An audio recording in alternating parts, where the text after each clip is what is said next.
Алейкум ассалам рахматуллахи ва баракатух.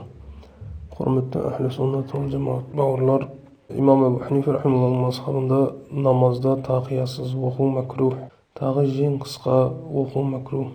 Оған ең қысқа макрухқа дәлел пайғамбарымыз саллаллаху алейхи ва салламнан хадис келеді. Ибн Мас'уд радиаллаху таала анху: نهى النبي صلى الله تعالى عليه وسلم عن لبس الثياب ليس في عاتقه شيء дейді.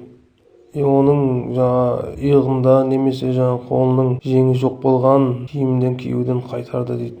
Ол намазда тұру, ол ашаддул карахият дейді. Яғни намазда тұрғанда ол макрух, жеңі қысқа.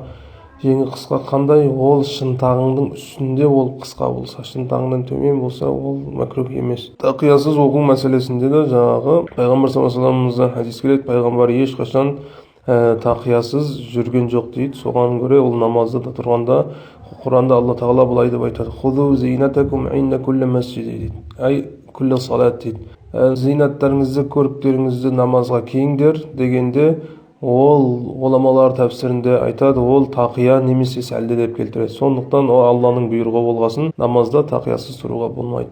Бірақ аяқ жалаң аяқ болған, ол намазда зияны жоқ. Нәскимен оқысаң немесе нәскисіз оқысаң бәрібір.